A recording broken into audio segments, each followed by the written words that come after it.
I'm Julia Fox, and we are in the Criterion Closet, and I'm very excited to have a look around. I also brought my briefcase because I will not be leaving empty-handed. Oh my gosh, this film, The Virgin Suicides, I actually grew up above a video store, and when this film came out, I was probably like 11 years old. And I rented it, and then I went on to rent it like once a week for the entire year, to the point where my dad was like, "Are you okay? You know, being a girl is hard, and sometimes it's hard to even explain why." And this film did that. It's going in the briefcase. Oh, A Face in the Crowd. Yeah, Elia Kazan directed it. He's an amazing director. But I love this, the woman who discovers this man, and then he turns out to be, she gives him fame and she opens these doors for him, and then he turns out to be like not such a great guy. And that's, a tough position to be in, but definitely such an interesting story. I absolutely love this film. Oh my gosh, Grey Gardens. I feel like she is such a fashion reference for me.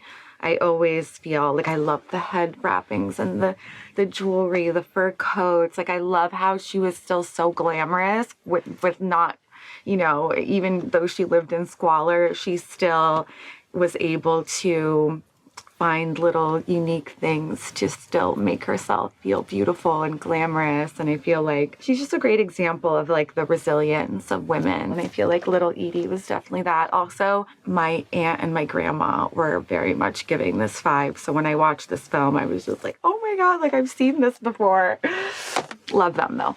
Oh, tiny furniture. This was Lena Dunham's first film that put her on the map. This was really a big deal for the New York girls. I feel like she really captured that feeling of you go off to college, you have all these dreams, you think you're going to get this job, and then really nothing happens, and actually you feel like you come home and everyone's kind of moved on without you. Your friends who opted not to go to college already have jobs, some already have careers, and you feel like, wait, what did I just do for the last 4 years? And she really captured that millennial trauma of wait, I was promised all this stuff. I did everything right. And now I feel like I'm 10 steps behind everyone else, especially when you're, leaving New York to go to college, because it's kind of counterintuitive. Most people come to New York to get their life started. So why would you leave New York? You know what I mean?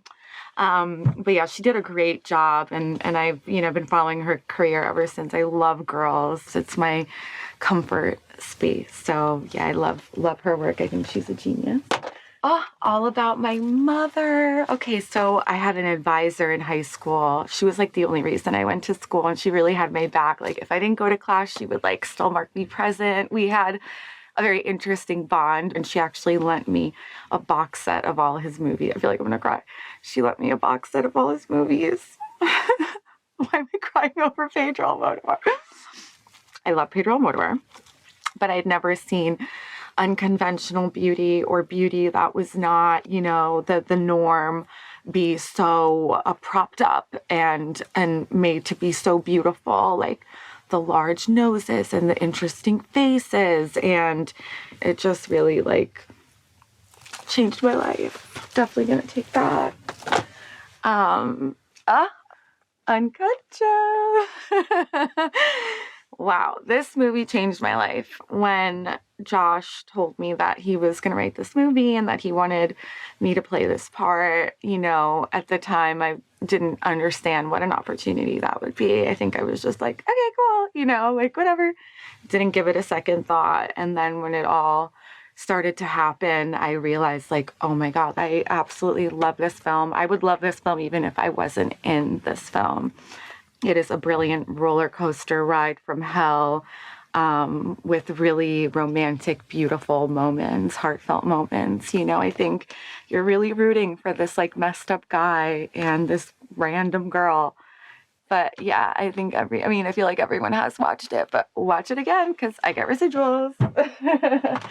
Okay, for my last pick, I'm going to close my eyes and just randomly pick something, and then I'm going to take it out and watch it. Okay. Ugetsu. Oh, Japanese ghost story.